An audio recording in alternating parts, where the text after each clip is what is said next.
Hi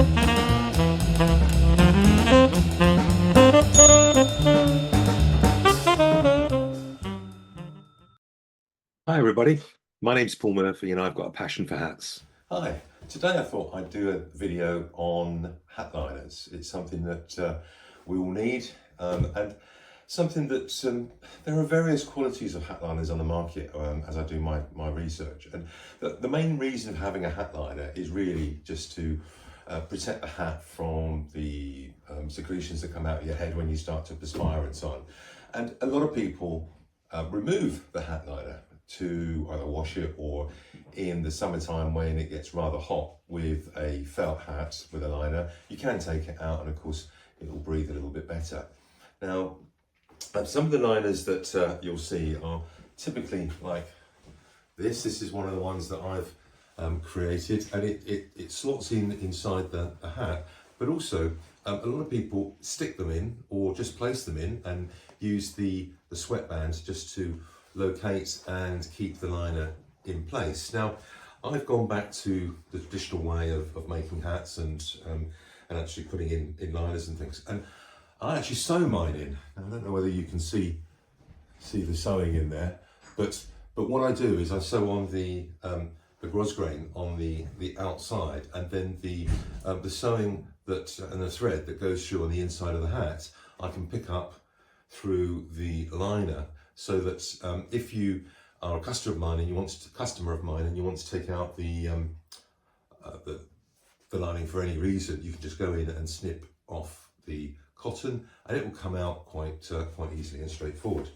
So how do we get to a point that we've got a liner that's customized? Well, this is how I've done it. I've gone out and researched material. So I tend to like to go to a heavyweight sort of satin material, and I like the idea of the two colour, the sort of the base colour here where you can put a logo on and it will project out, and then a darker colour around here that, you know, it just adds a nice bit of contrast, to be fair. And I think here's one of my other ones in the blue hat here, that sits quite nicely there as well. So I start by buying the material. So here's some that literally just arrived yesterday. I think there's something like 5 meters or more of material that is a couple of meters wide, and it's satin. And I buy this in, and from this I will start to make the elements for the liner. So what have we got?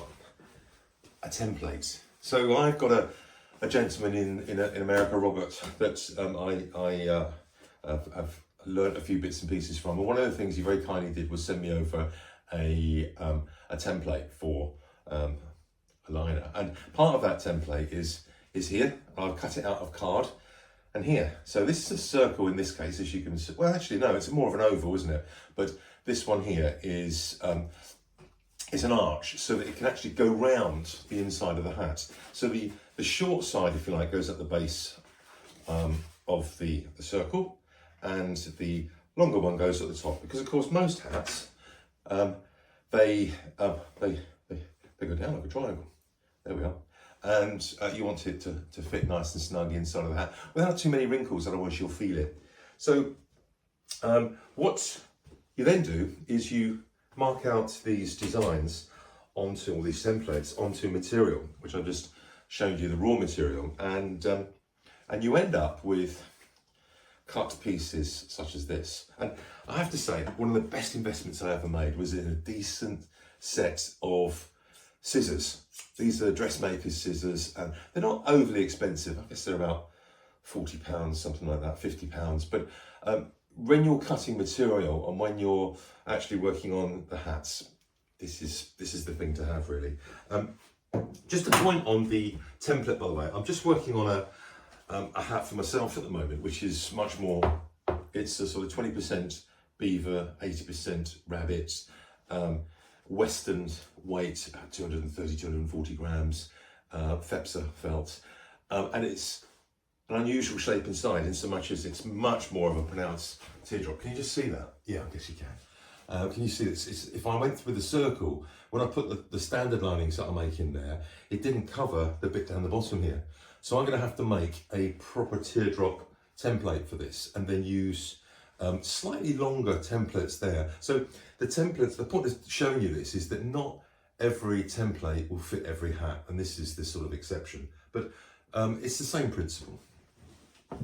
So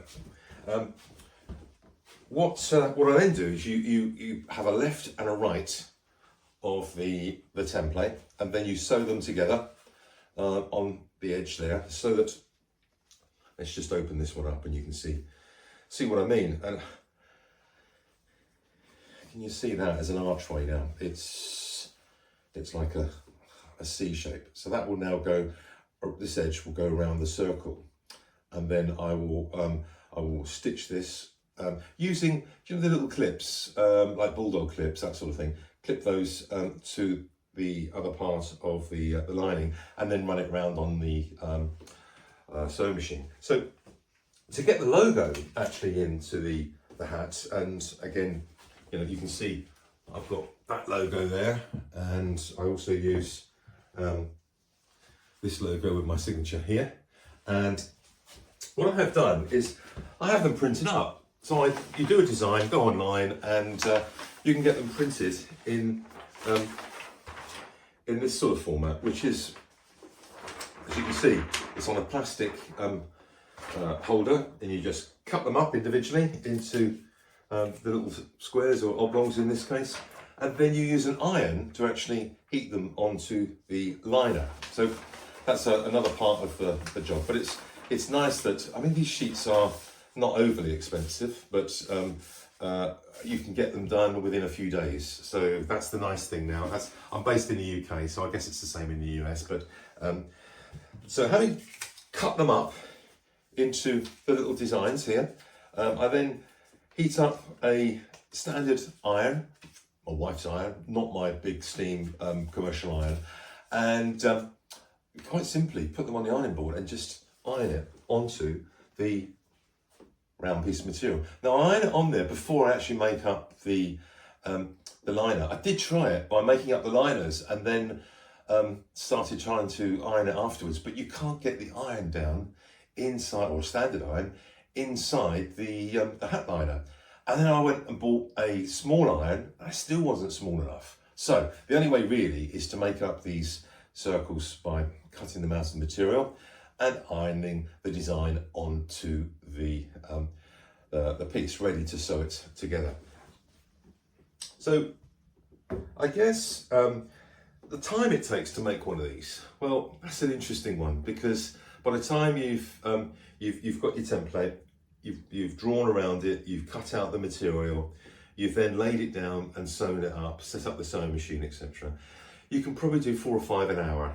And I'd like to be able to do more than that, but what I tend to do is not only sew up the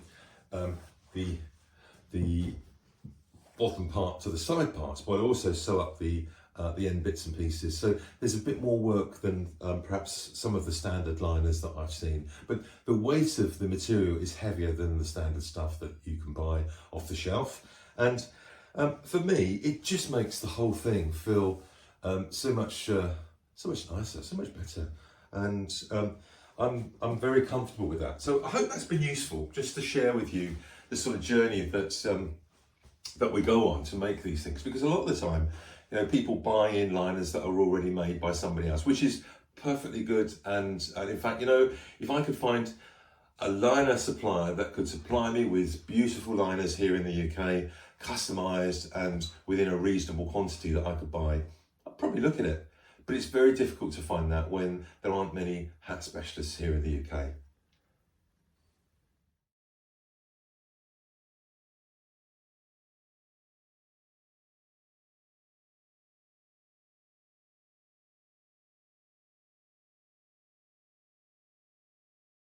If you've got a passion for hats, keep watching the channel.